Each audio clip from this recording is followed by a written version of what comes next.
কাঁধের সমস্যায় ভুগছেন এবং কাঁধের ব্যথা নিয়ে অনেক দিন ধরে কষ্ট পাচ্ছেন, কাঁধের থেকে ব্যথা হাতের দিকে নেমে আসছে, কাঁধ ভালো ঘোরাতে পারছেন না দুর্বলতার কারণে অথবা জড়তার কারণে।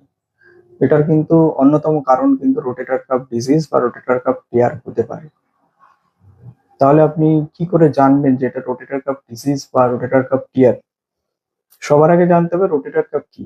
Rotator cuff 3 group of muscles দিয়ে তৈরি হয়, যেটা আমাদের স্ক্যাপুলার দিক থেকে নেমে এসে কাঁধের দিকে আসে, এবং এটা খুব স্ট্রং কাফ অফ টিস্যু, যেটা শোল্ডার জয়েন্টস এর ভেতরে সকেটের ভেতরে কাঁধটাকে ধরে রাখতে সাহায্য করে এবং কাঁধের মুভমেন্টকে অনেকটাই নিয়ন্ত্রণ করে। তো এটা কাদের বেশি হয় এবং এর কারণ কি? বেশিরভাগ ক্ষেত্রেই দেখা যায় যে 40 থেকে 70-80 বছর বয়স পর্যন্ত পেশেন্টের ক্ষেত্রে এই সমস্যাগুলি দেখা যায়, এবং অনেক ক্ষেত্রেই দেখা যায় সেটা চোটের কারণে হতে পারে, ভারী ওজন তোলার কারণে হতে পারে, অথবা কিছু কিছু সময় দেখা যায় 15% কেসেসে দেখা গেছে, 15% কেসে যে কোনো কারণ ছাড়াই কিন্তু রোটেটর কাফ ডিজিজ বা টিয়ার হতে পারে। এর লক্ষণগুলি তাহলে আমরা জেনে নিই, লক্ষণগুলি কি কি। প্রথম লক্ষণ হচ্ছে রাতের দিকে ব্যথা, কাঁধে ব্যথা প্রচন্ড, যেটা হাতের দিকে নেমে আসে। দ্বিতীয়ত, জড়তা থাকতে পারে এবং সম্পূর্ণভাবে দুর্বল হাত বা সিউডো প্যারালিসিস হতে পারে।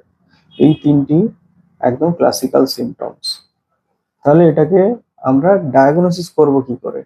সব থেকে কনফার্মেটরি, অ্যাকিউরেট এবং সেন্সিটিভ টেস্ট হচ্ছে MRI, MRI off shoulder Joints.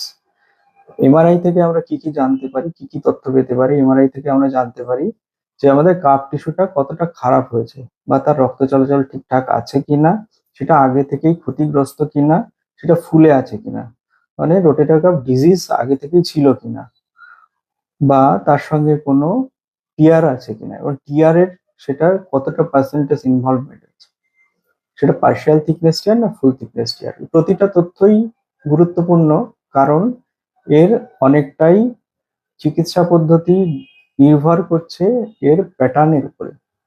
তো যদি আমরা এবার আসছি চিকিৎসা পদ্ধতি নিয়ে, দেখা যায় যদি আপনার শুধু টেন্ডিনোসিস বা ডিজিজ আছে, সেক্ষেত্রে অনেক ক্ষেত্রেই কিন্তু ইনজেকশনের মাধ্যমে জয়েন্টসে বা ওষুধপত্র, ফিজিওথেরাপি, এগুলো কিন্তু খুব কার্যকরী হয়। কিন্তু কিছু কিছু ক্ষেত্রে দেখা যায় যে পার্শিয়াল থিকনেস টিয়ার আছে। পার্শিয়াল থিকনেস টিয়ার দু রকম হতে পারে। একটা জয়েন্টস এর সাইডে হতে পারে, যেটাকে পাস্তা লিশন বলা হয়, আর একটা হচ্ছে বার্সাল সাইডেড হতে পারে, মানে কাপ টিস্যুর বাইরের দিকে টিয়ার হতে পারে, যেটা খুব পেইনফুল এবং সিমটোমেটিক হয়। যদি দেখা যায় পার্শিয়াল থিকনেস টিয়ার সিমটোমেটিক, খুব লক্ষণ অনেকটা বেশি এবং কাঁধের মুভমেন্টে অনেক অসুবিধা হচ্ছে, এবং তার ডেইলি লাইফস্টাইল হ্যাম্পার হচ্ছে, অ্যাক্টিভিটি হ্যাম্পার হচ্ছে, তাহলে ওষুধে কিন্তু অনেক সময় ট্রিটমেন্ট বা ফিজিওথেরাপির মধ্যে ট্রিটমেন্ট নাও করা যেতে পারে। সেক্ষেত্রে হয়তো সার্জারি লাগতে পারে। কিন্তু ফুল থিকনেস টিয়ার যদি থাকে এবং তার সঙ্গে যদি দেখা যায় ফুল থিকনেস টিয়ারের সঙ্গে আর্থ্রাইটিস রয়েছে, এই দুটো ডোমেইন কিন্তু আলাদা। যদি শুধু ফুল থিকনেস টিয়ার থাকে, তাহলে তাদের ক্ষেত্রে কিন্তু সার্জারি ছাড়া আর কোনো উপায় নেই। ফুল থিকনেস টিয়ারের ক্ষেত্রে বা সম্পূর্ণ যদি কারো রোটেটর কাফ টিয়ার ছেঁড়া থাকে, সেক্ষেত্রে এখন সর্বাধুনিক পদ্ধতি হচ্ছে আর্থ্রোস্কোপিক বা দূরবীনের মাধ্যমে জয়েন্টসে সার্জারি বা রোটেটর কাফ রিপেয়ার, যেটাকে মাইক্রো সার্জারি বলতে পারেন আপনারা। আর একটা ক্ষেত্রে, যে ক্ষেত্রে যদি জয়েন্টস ইনভলভমেন্ট বা আর্থ্রাইটিস থাকে, সেক্ষেত্রে কিন্তু মাইক্রো সার্জারি খুব একটা কার্যকরী হয় না, সেক্ষেত্রে জয়েন্টস রিপ্লেসমেন্টের প্রয়োজন হতে পারে।